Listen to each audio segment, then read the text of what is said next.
Çek onu. Görüşme ama.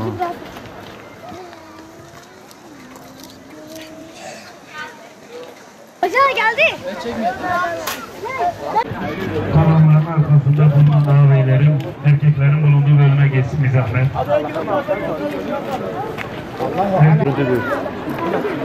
Hepsini.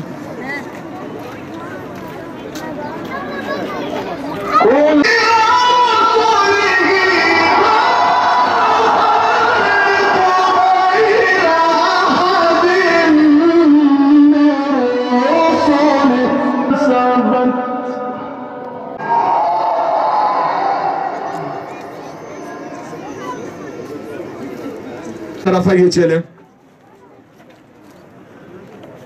Ömer abi.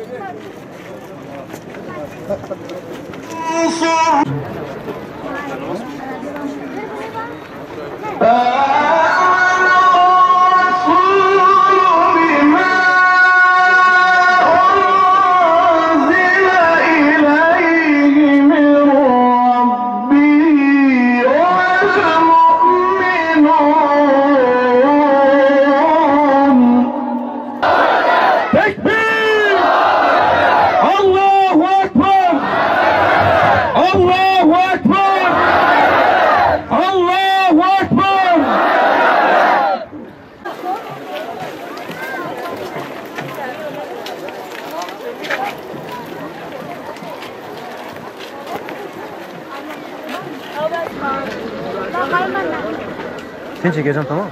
Ya sus, şey yapma. Ben çek.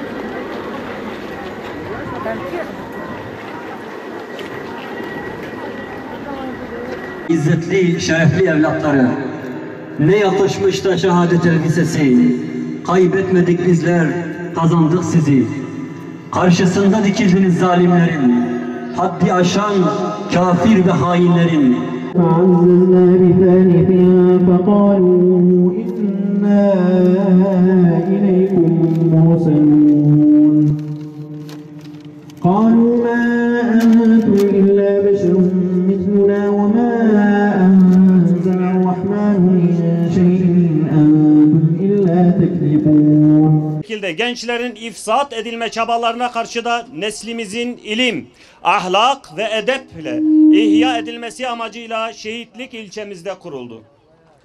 Ve kurulduğu günden itibaren temel amacından hiçbir zaman sapmadan kutlu yürüyüşünü sürdürdü. Kendini Müslüman halkına adayan bu hizmet kervanının kutlu seferinde kimi zaman kervan ehlinde değişmeler olsa da hamdolsun hizmetinde bir aksama yaşanmadı. Ve bu hizmet kervanının bayrağını devralan kardeşlerimizden biri de Şehit Aytaç Baran hocamız oldu. Bu kutlu sevda yolculuğunda yenilerden de değildi elbette. Geçmişte uğruna nice gençlerin işkencelerden geçirildiği, nicesinin zindanları mesken tuttuğu, ideal olan Kur'an dersi hizmetinde isimsiz kahramanlardan, mescit güllerindendi kendisi. Yeni neslin iman ve Kur'an'la tanışması onun tek arzusu ve tek idealiydi. Bu uğurda gayret ve fedakarlık timsali olmuş, bedeller ödemiş ve zindanın Yusuf'u olmuştu.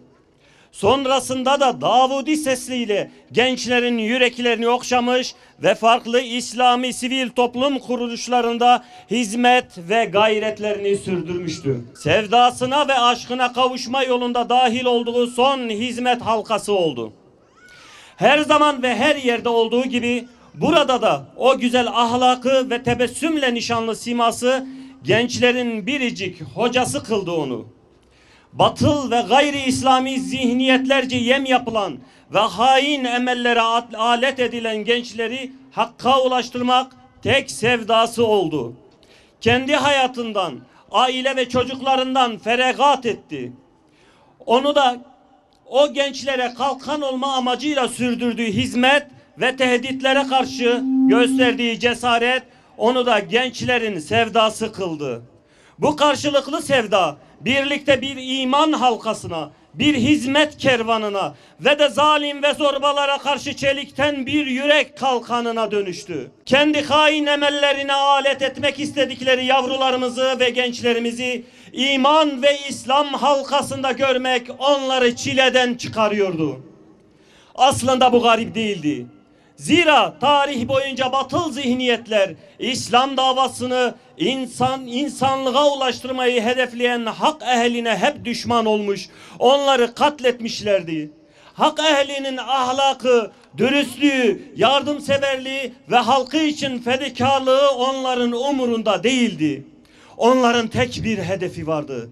O da kendi batıl emellerine engel gördükleri hak ehli Müslümanları ortadan kaldırmaktı. Ancak tarihten ders almayacak kadar kıt olan akılları bu kez de işlemedi ve hakkın çelik duvarına tosladı. Tekbir! Tekbir! Tekbir! Evet, bu nadide çiçeklerimizin ayrılıkları bizleri hüzünlendiriyor. Geride kalan yıllar özlem ve hasretimizden bir şey eksiltmiyor. Ama iman ediyoruz ki onlar Rabbimizin ikram ve lütufları ile sevinç içerisindedir. Ve geride kalan kardeşleri de onların yolunda izzet ve cesaretle yürümektedir. Peki ya hainler? İşte onlara düşen pay sadece ama sadece ebedi sefalet ve zelil olmaktır. Zalimler için yaşasın cehennem! Zalimler için yaşasın cehennem! Zalimler için yaşasın cehennem! Zalimler için yaşasın cehennem! Ya Rabbi, senin yolunda feda olan azizlerimizin yolunda durmadan yürümeyi, onların iman ve gayretlerine sahip olmayı ve akıbeti şehadetle taçlandırmayı bizlere de nasip et. Yeryüzünün tüm zalimlerini kahret, onları zelil ve perişan et ve zalimler için yaşasın cehennem. Tekbir! Tekbir! Tekbir! Eller sarsa her yanın, zulümat otağını dağıtsın kanın. Şehitlerin katına yükseldi şanın. Şehadet hak edene ey şehit Aytaç. Şehadet hak edeni arar bulur mu? Yasin şehit olur, Aytaç durur mu? Hain, kindar zalimi silah korur mu? Şehadet hak edene ey şehit Aytaç. Ardından binler yiğit şehadet ister. Gözler kıvılcım çakar, yolun izler. Aytaç misali özleriz bizler. Şehadet hak edene ey şehit Aytaç. Şehit Aytaç yolumuzdur. Şehit Aytaç yolumuzdur. Şehit Aytaç yolumuzdur. Şehit Aytaç yolumuzdur. Değerli şehidimiz, azizimiz, kardeşimiz Aytaç Hoca küçüklüğünden beri kendisini İslam'a adamış. Birer kahraman, yiğit ve mücahit bir kardeşimizdi. Gerçekten onun tek gayesi Allah'a güzel bir şekilde kulluk etmek ve Allah'a güzel bir şekilde kulluk edecek bir nesil yetiştirmekti. Ne cezaevi, ne zindan, ne işkence, ne tehdit ve korkutmalar bu değerli kardeşimizi, şehidimizi davasından alıkoymadı. Kendisi fenafi cemaat, fenafi ihvan derecesinde değerli bir azizimiz, kardeşimizdi. Onun bütün hayali oturup kalkması, çevresindeki gençleri nasıl İslam'a kazandırır, onlara Kur'an'ı nasıl öğretir, onlara İslam'ı nasıl götürürdü. Bütün derdi ve gayesi buydu. Sonsuz bir derecede cemaatine itaat eden, seydalarına itaat eden, seydalarını, abilerini seven bir kardeşimizdi. Onun bütün derdi temiz bir alınla, ak bir alınla Allah Celle Celaluhu'nun huzuruna şehadetle gitmekti. Şehit olmak için içten yalvara yalvara yakararak Rabbi Zülcelal'a dua ederdi ve şehit gibi yaşardı. Şehit gibi, şahit gibi yaşadığı için Allah Celle Celaluhu bu kardeşimize de şehitliği nasip etti. Yetiştirdiği öğrencilerine şehitliği nasip etti. İnşallah bizler de onun gibi, bu değerli azizimiz, şehidimiz gibi temiz bir alınla, temiz bir yüzle, şehadetle kanımızı dökerek Rabbimizin huzuruna çıkarız. Bizim de temennimiz ve duamız budur. Değerli kardeşlerim, dedik ya, rahmet iklimindeyiz. Nefsimizi hesaba çekme iklimindeyiz. Kendimizi kontrol etme iklimindeyiz. Ramazan iklimindeyiz. Şeytanların bağlandığı, cehennem kapılarının kapandığı ve cennet kapılarının açıldığı, Allah Celle Celaluhu'nun rahmetinin bütün kainatı gark ettiği bir aydayız. Değerli kardeşler, bizim boşa ayıracak, boşa geçirecek hiçbir vaktimiz ve zamanımız yoktur. Çünkü bizim önümüzde çok önemli ve tehlikeli 5 büyük düşmanımız durmaktadır. Bu 5 büyük düşman bizim karşımızda durduğu müddetçe bizim boş geçirecek bir zamanımız yok. Bizler bu 5 büyük düşmana karşı tıpkı şehidimiz, azizimiz Aytaç Hoca gibi eğer Allah'a sığınarak, şahit gibi yaşayarak dünyada yaşantımızı devam ettirmezsek, inanın bu 5 büyük düşman hem dünyamızın helak olmasına hem de ahiretimizin heba olmasına sebep verecek.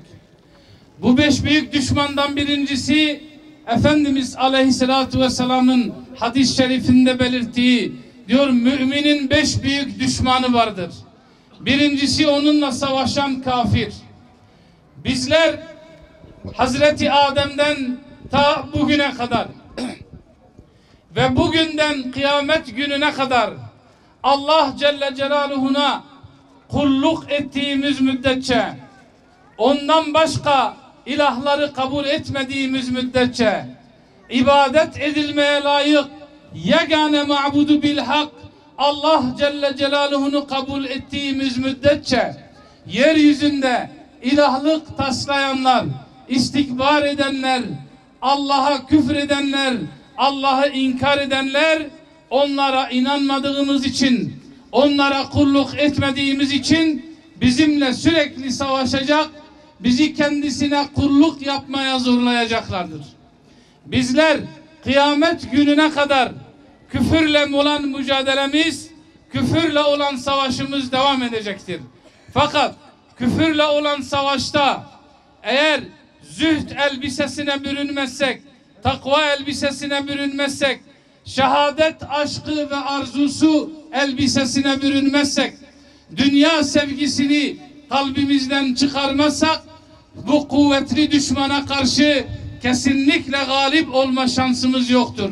Çünkü düşmanın, hani Hazreti Ömer radıyallahu anh orduyu sefere gönderdiği zaman Efendimiz Aleyhisselatü Vesselam'ın sünneti üzere orduyu Medine'nin dışına kadar çıkarır, onlara şu nasihatı ederdi: Allah'tan korkmayı size tavsiye ediyorum. Allah'ın kalesine sığınmayı size tavsiye ediyorum. Şunu iyi bilin ki düşmanın hem sayısı sizden fazladır, hem silahı sizden fazladır, hem kabiliyeti manevrası sizden fazladır. Sizi düşmana galip getiren Allah korkusudur. Allah'a olan sevginiz, Allah'a olan muhabbetinizdir. Bizimle savaşan kafirlere karşı biz de ancak Allah korkusuyla, dünya sevgisinin kalbimizden çıkmasıyla ve şehadet aşkıyla onlara karşı galip gelebiliriz. Değerli kardeşlerim, bir diğer düşman, diyor, onu yolundan saptırmaya çalışan şeytan. Şeytan babamızın düşmanı olduğu gibi ki ayet-i kerimede Allah Celle Celaluhu, şeytan babanızın düşmanıdır, siz de onu düşman ittihaz edin, onu düşman kabul edin. Allah Celle Celaluhu şeytanın hilesinin çok zayıf olduğunu bizlere söylüyor. İhlaslı kullar üzerinde hiçbir tesirinin ve etkisinin olmayacağını bizlere ayet-i kerimede buyuruyor. Şeytan Allah Celle Celaluhu'na karşı diyor ki, andolsun sana gelen her yolun başında oturacağım. İnsanlara sağlarından ve sollarından, ön ve arkalarından vesvese vereceğim. Pek azını şükredici bulacaksın. Allahu Azimuşşan da İzzetime yemin olsun ki ben de seni ve sana tabi olan herkesi cehennemle dolduracağım. Ancak senin ihlaslı kulların üzerinde hiçbir tasallutun, hiçbir etkin yoktur. Bizi sürekli saptırmaya çalışan, bizi cehenneme götürmeye çalışan, cehennemi ve cehenneme giden yolu bize sevdirmeye çalışan İblis aleyhillaneye karşı dayanağımız, kal'amız ancak ihlastır, ancak cemaattir, ancak itaattır sevgili kardeşlerim. Şehit olan değerli kardeşlerimizin, azizlerimizin hayatına baktığımızda ilk göze çarpan şeyin bunlar olduğunu görürüz. Bu değerli azizlerimiz, şehitlerimiz ve bütün Allah dostları kendilerini şeytanın hile ve tuzaklarından ancak ihlas kalesiyle kurtardılar. Bize düşen de bütün amellerimize ihlas ile amellerimizi yapmak, amellerimizi ihlas ile taçlandırmaktır.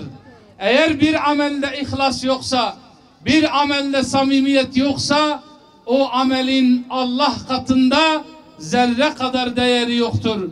Amellere değer katan, amelleri Allah Celle Celaluhu'nun katına yükselten ve şeytan aleyhillaneye karşı insanı hifz-ü himaye eden ihlastır. Cüneyd-i Bağdadi Kaddesallahu sırrehul aliyeye soruyorlar, İhlas nedir diye. O da diyor ki mübarek, ihlas bir sırdır. Allah ile kul arasında bir sırdır. Bizim de ihlasımız Allah ile bizim aramızda bir sır olmadığı müddetçe amellerimizin bizim hayatımızda ve bizden mütevellit olan toplumsal hayatta değişim ve dönüşümün yapması beklenilemez sevgili kardeşlerim. Diyor, ihlas Rab ile kul arasında bir sırdır. Nasıl bir sır? Ama diyor melek onu bilmez ki onu yazsın. Melek görmeyecek, pardon, melek bilmeyecek kadar gizli bir sırdır ki onu yazsın. Şeytan onu bilmez ki ifsad etsin, ifsad etmeye çalışsın. Nefis onu bilmez ki kendine pay çıkarmaya çalışsın. İşte amellerimize ihlas kattığımız müddetçe bizi saptırmaya çalışan şeytana karşı Allah Celle Celaluhu bizlere kuvvet verecek. Bir diğer düşmanımız, onunla sürekli mücadele halinde olan nefistir. Peygamber Efendimiz Aleyhisselatu Vesselam bir savaştan dönüşte sahabeye hitaben diyor ki, küçük savaştan çıktık, büyük savaşa girdik diyor. Sahabe diyor ki, ey Allah'ın Resulü, büyük savaş ne ola ki? Diyor, nefisle cihattır, nefisle mücadeledir. Nice kahramanlar, nice yiğitler harp meydanlarında, savaş meydanlarında düşmana karşı galip geldiler. Düşmanı mağlup ettiler. Düşmanı yerle yeksan ettiler ama nefisle olan mücadeleyi kaybettiler. Nefisle olan mücadelede mağlup oldular. Nefisle olan mücadelede zaafa uğradılar.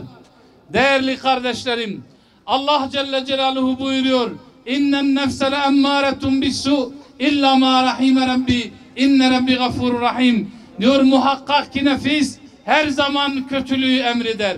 Eğer Rabbimin rahmeti olmazsa nefis her zaman kötülüğü emreder. Nefsin hile ve tuzaklarına karşı, nefsin vesveselerine karşı bizi ancak Allah Celle Celaluhu'nun zikir kalesi kurtarır.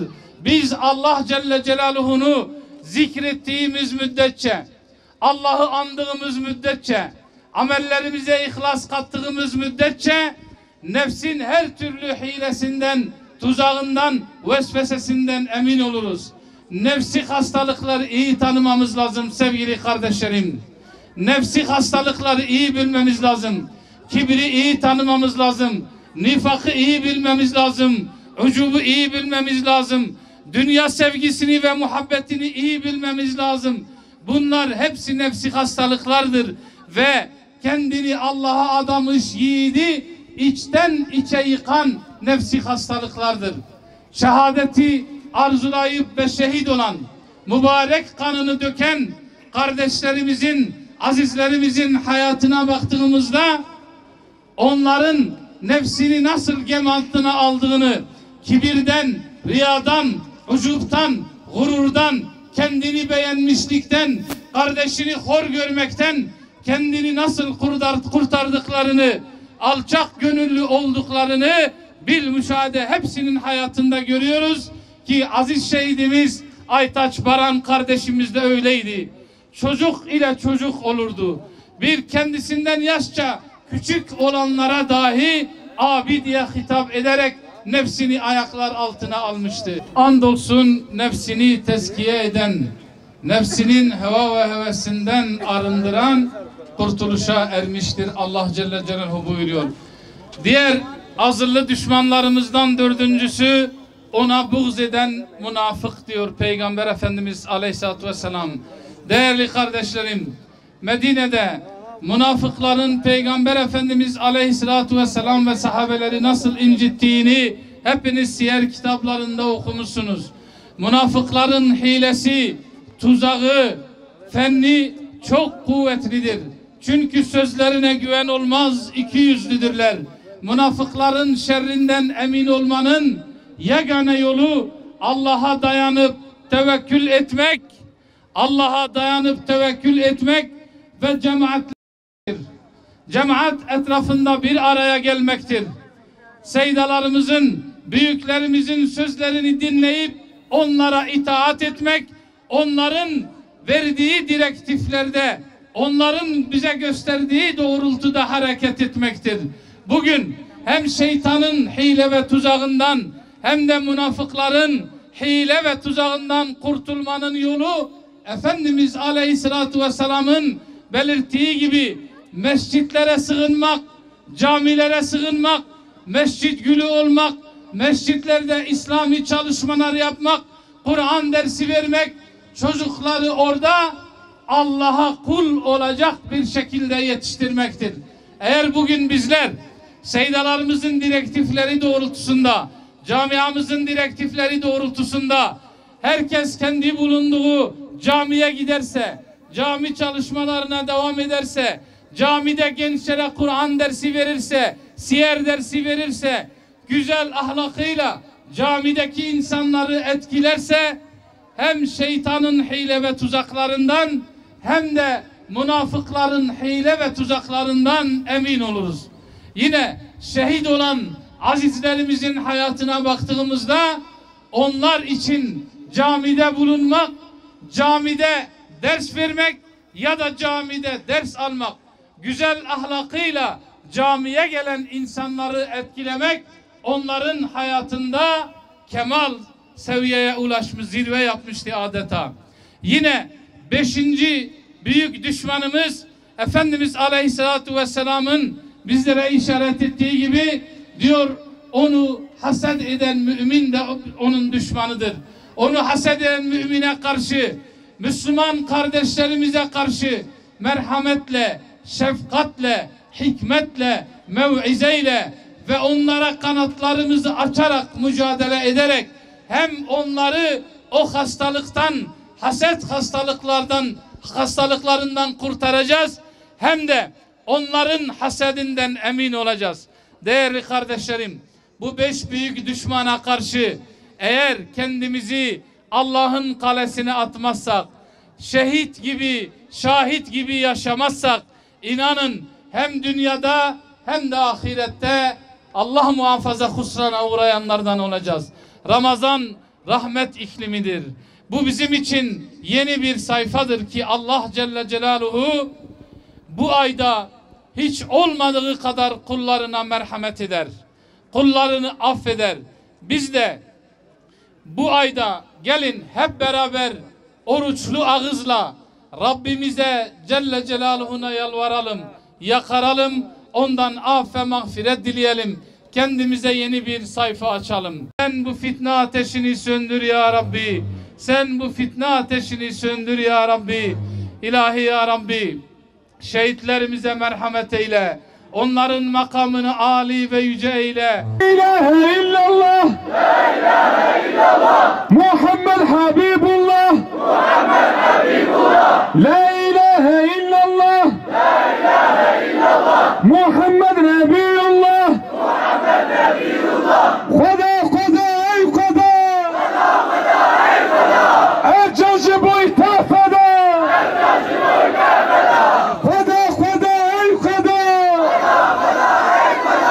Ercanci bu itafada. Ercanci bu itafada. Khuda khuda ey khuda. Khuda khuda ey khuda. Ercanci bu itafada. Ercanci bu itafada. Tekbir. Tekbir. Gel buraya, sen buraya gel, yanıma gel.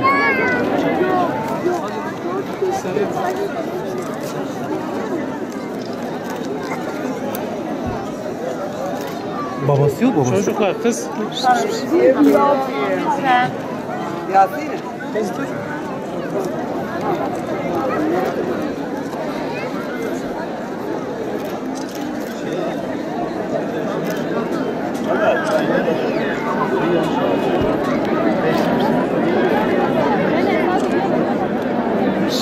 Sen durmuyorsun ha, rahat yok.